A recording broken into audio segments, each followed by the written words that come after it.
लेकिन जैसे ही हमने उनको एक तगड़ा रिस्पॉन्स दिया, उनका लाइक हमने राफेल गिराए, उसके बाद हमने S-400 सिस्टम तबाह किया। हमारे एक जो पायलट थे वो उनके मतलब उनके डिफेंस उनके जाके उनकी बेस में घुसे और उनका डिफेंस सिस्टम मुकम्मल तबाह करके उसके बाद हमें सीज़ फायर का कहा गया। तो अच्छा, आपके ओपिनियन के मुताबिक क्या हुआ है, क्या नहीं हुआ? पाकिस्तान के अकॉर्डिंग पाकिस्तान जंग जीता, इंडिया के अकॉर्डिंग इंडिया जंग जीता, कश्मीर के अकॉर्डिंग कश्मीर ने कुर्बानी दी, सरहद के पार भी, सरहद के इस पार भी। तो आपकी अंडरस्टैंडिंग के हिसाब से क्या हुआ, क्या नहीं हुआ, कितने राफेल गिरे? मैम एक्चुअली ये जो चीज़ स्टार्ट हुई थी वो पहलगाम वाक़या से स्टार्ट हुई थी, क्योंकि हमारी आर्मी और हमारी जो नेशन है, हमारे जो कह लें PM है, वो ये क्लेम नहीं कर रहे। उन्होंने ना ही एक्सेप्ट किया कि जो हमला हुआ था पहलगाम वाला उसमें पाकिस्तानी इन्वॉल्व थे, लेकिन उन्होंने ये क्लेम किया कि आप लोगों की दो मैम उन्होंने बताई है लश्कर तैयबा और जैश मोहम्मद, ये जो दो थी आप लोगों की तंजीमें ये इन्वॉल्व थी, उनको टारगेट किया है। अकॉर्डिंग टू माई ओपिनियन के अगर वो दहशतगर्द तंजीमें हैं तो वो उनकी स्टेट में नहीं है, वो पाकिस्तान में है। वो अगर तो उन्हें मतलब इतना ही उनसे मसला है तो वो एक कंबाइंड या जॉइंट मिशन हमारे साथ मिलकर करें और फिर उनको टारगेट कर लें। लेकिन उन्होंने ये जो हरकत की थी, ना सिर्फ उसमें सियालकोट पे हमला हुआ, बहावलपुर पे हुआ, उसके साथ साथ उन्होंने और भी 3 से 4 शहरों पे हमला किया हमारे। और उसमें हमारे पास जो जंग का रूल होता है according to my opinion and according to the word, जो हमारे पास जो वार होती है उसका सिनेरियो ये होता है कि सिविलियन को किसी भी सूरत हाल में टारगेट नहीं किया जाता। लेकिन उन्होंने जो सबसे पहला स्टेप किया, उन्होंने सिविलियन को टारगेट किया है। फिर भी हमारी हुकूमत थी, हमारी जो फ़ौज थी, वो इस चीज़ का वेट करती रही है कि आलमी मीडिया सॉरी बोल दिया। इसमें यह है कि जो दुनिया की बड़ी ताकतें जैसे अमेरिका है, उसके अलावा दूसरी कई कंट्रीज़ हैं, वो इस जंग का हिस्सा बने, इस जंग में आएँ और इसको रोक दें। लेकिन वो फिर बाज़ ने उन्होंने उससे अगला अटैक किया, हमारी नूर खान एयर बेस पे किया, शोरकोट बेस पे किया, एक चकवाल बेस पे अटैक किया। तो फिर अगले दिन बनियान अल मरसूस के नाम से अगले दिन फजर की नमाज के बाद हमारे जो आर्मी चीफ़ हैं उन्होंने बनियान अल मरसूस जो मिशन है उसका आगाज़ किया। फिर हमने अच्छे तरीके से रिटेलिएट किया। पहले तो वेट किया जा रहा था कि कैसे मतलब इस मसले को जो हमारा अमेरिका था वो सपोर्ट कर रहा था इंडिया की, लेकिन जैसे ही हमने उनको एक तगड़ा रिस्पॉन्स दिया, उनका लाइक हमने राफेल गिराए, उसके बाद हमने S-400 सिस्टम तबाह किया। हमारे एक जो पायलट थे वो उनके मतलब उनके डिफेंस उनके जाके उनकी बेस में घुसे और उनका डिफेंस सिस्टम मुकम्मल तबाह करके उसके बाद हमें सीज़ फायर का कहा गया। तो अकॉर्डिंग टू माई ओपिनियन ये इंडिया के लिए एक बहुत बड़ी शिकस्त है, वो इसे जितनी जल्दी हो सके कबूल कर लें। अच्छा, एट द एंड एक शॉर्ट सा मैसेज इंडिया को, नरेंद्र मोदी को क्या देना चाहेंगे, being a Pakistani, being a patriotic person? Ma'am being a Pakistani, मैं तो मैसेज क्या दूंगा, उनका अपनी जो आवाम है वो ये मैसेज दे रही है कि काइंडली जो उनका मीडिया है वो मोदी का बिका हुआ मीडिया मोदी की तरफ है, तो काइंडली वो इस चीज़ से हटे, इलेक्शंस वाले पॉइंट ऑफ व्यू जेन से निकालें, क्योंकि दुनिया और भी चीज़ें देख रही है, जैसे कि अल जज़ीरा, BBC ने कंफर्म किया है, CNN ने कंफर्म किया है। उधर जाके जो क्लेम वो कर रहे हैं, वो कह रहे हैं हमारा कोई त्यारा नहीं गिरा। अगर ये तीनों मीडिया हमें कंफर्म कर रहे हैं तो काइंडली उस चीज़ पे गौर किया। अस्सलाम वालेकुम।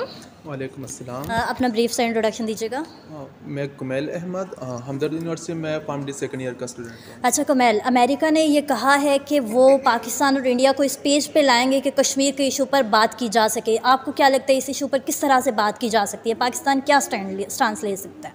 मैं फ़र्स्ट ऑफ ऑल मैं अपने जो हमारे फौजी जवान हैं और पाकिस्तान एयरफोर्स के जो जवान हैं उनको खिराज तहसीन पेश करना चाहता हूँ कि जिस तरह उन्होंने इंडियन फोर्स के मुकाबला किया और उनको ये दिखाया कि सोया हुआ कौम नहीं है बल्कि एक जागा हुआ कौम है, एक गैरतमंद कौम है। सेकंड बात, जिस तरह अमेरिका बोलते हैं, ये तो मैम हम 1947 से जब से पाकिस्तान और भारत डिवाइड हुए तब से बात आ रही है, जिस तरह UN भी बोल रहे कि राइट कश्मीर के अवाम को दे दें कि वो किसके साथ मिलना चाहते हैं, लेकिन अभी तक उसके ऊपर कोई एक्शन नहीं लिया गया। अच्छा, आप अपना ब्रीफ से इंट्रोडक्शन दीजिएगा।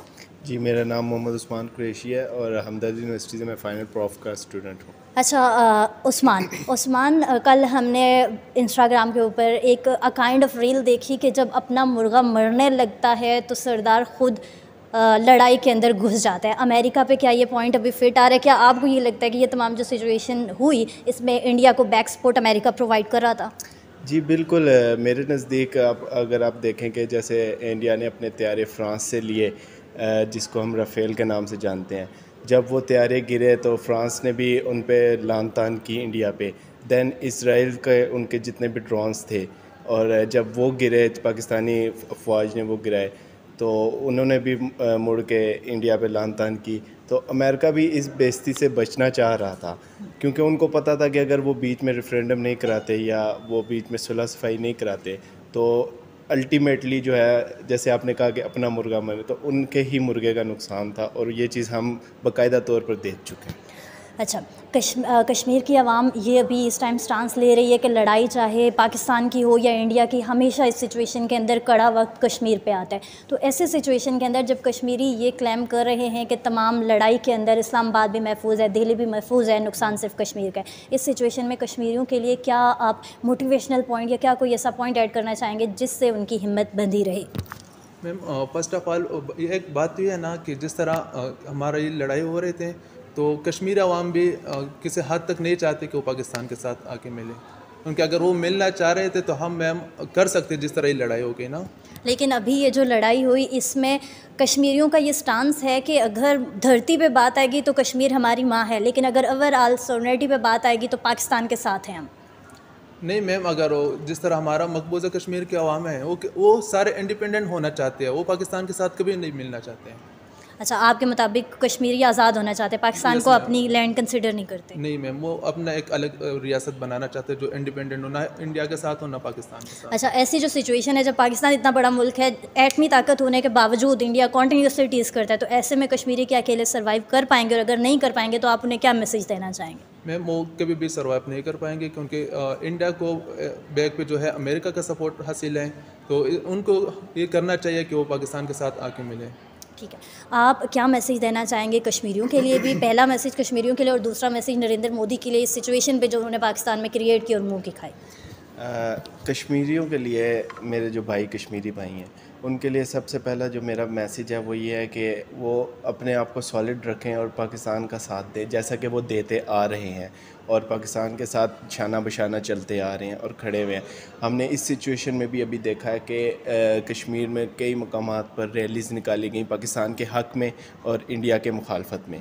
तो मेरे कश्मीरी भाइयों को मेरा यही पैगाम है कि ऐसे ही सॉलिड रहें और पाकिस्तान के साथ शाना बशाना चलते रहें, इंशाल्लाह पाकिस्तान आप लोगों के लिए भी जो अच्छा करेगा इंशाल्लाह। और जहाँ तक आपने बात की मोदी की, तो मोदी को तो मैम उनका अपना मीडिया लान तान कर रहा है, सिवाय अर्नब गोस्वामी के, बिकॉज़ कहा यह जाता है कि